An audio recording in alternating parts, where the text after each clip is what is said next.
initially when I got to MARSOC, I put in a package to become a shooter, but at the time it was, they basically slapped it back in my face and said, no, we need JTACs. Like we're not taking anybody that has a JTAC qual. So we had a couple other guys like my buddy Dennis Kanzler that ended up getting killed in Afghanistan. Me and him put a package in, and then my other buddy Salisbury, who is back at Anglico now. But yeah, so I mean, there was an attempt to I was like, I got to do something else because I can't ride this '06 train much longer as a JTAC without getting put back to like 8th crime, Oh man, filling out and I'd be record really jackets. lost.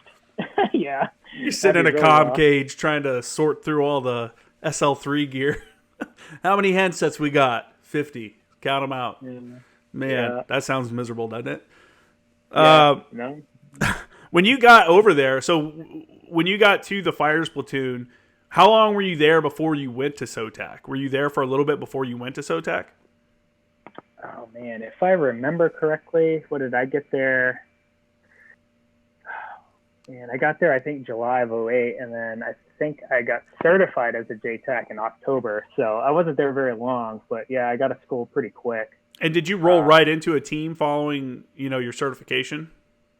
Yeah, I rolled right to a team. Actually, I rolled to.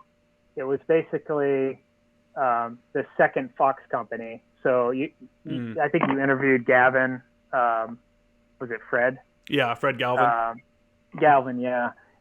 He was the first Fox company that went over, and we were the second that went over. So I got attached to 8212 as their JTAC, and they were pretty much halfway through their workup already. So I fell in on a team that was like, who the hell are you? Yeah, that sucks.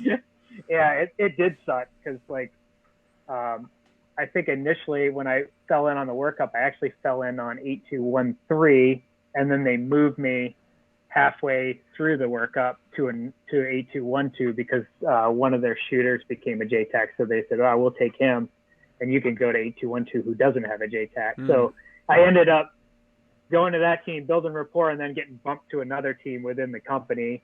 So that was fun. But I mean, after you baptism under fire with those guys a couple times and they see you do work, they trust you. So yeah, it's one of those show up, put your head down, and just do your job and be good at it kind of deals.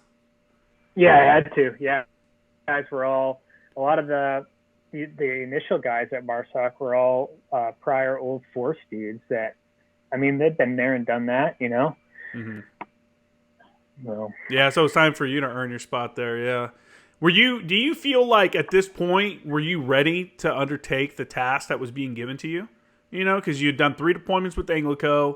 You weren't a JTAC on any of them, but you understand the fires piece. After being at Anglico for a while, you're just going to get the fires piece.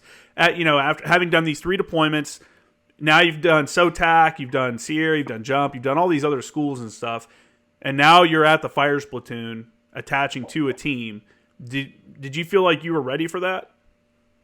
Yeah, I thought I was ready at the time, but I was still young. Mm-hmm. In Iraq, we got into a couple firefights. We got shot at, blown up, but I had never been in like sustained combat where you're like, oh, I don't think I'm going to make it.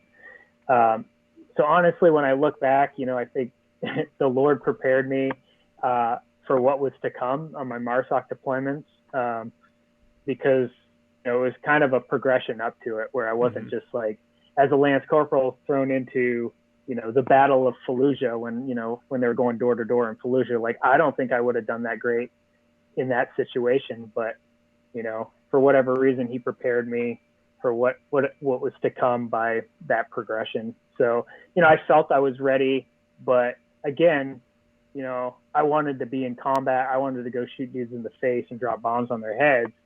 But I didn't realize that sometimes when you ask for that, you'll get that delivered to you. Yeah. So I got it a little bit worse than what I asked for.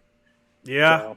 That's something I always tell people too. It's like, careful what you ask for, man. You might just get that. It sounds cool. Yeah.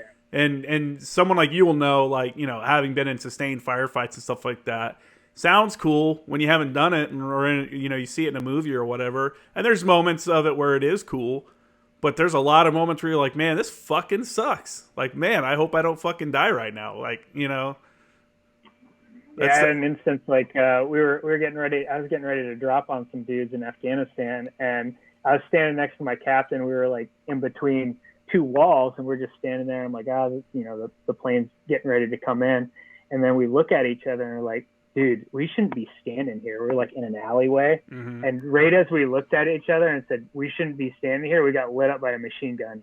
Oh man! And of course, when you get shot at, you always lose your footing. So both of us like slept and fell on our faces and somehow didn't get shot.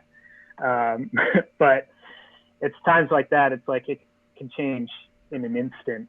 And, another instance, like we had pursued these guys on motorcycles, and on that same deployment, we pretty much rode around the whole valley in four-wheelers and ATVs and dirt bikes, because that's, the only mobility that we could have in those, rough mountain terrain. And we rolled up on these guys, and we were pursuing them. They had, a couple guys on motorcycles that were armed, and, we basically were terrain feature on these guys. And then, we got a jump on them and came up on them, and we ended up shooting a couple dudes off their motorcycles. And one of the guys ran over the hill and hid. Well, little did we know they had an ambush set up for us with a machine gun. So I run down, I got a grenade out. I'm going to throw this grenade at this guy that ran down over the hill, and I get lit up with a machine gun.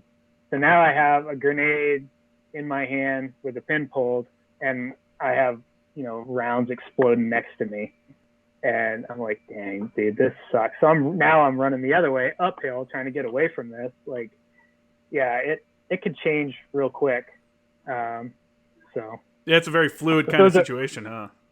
Yeah, they're funny stories now. You're like, I almost threw the grenade, and then 1 second later, but.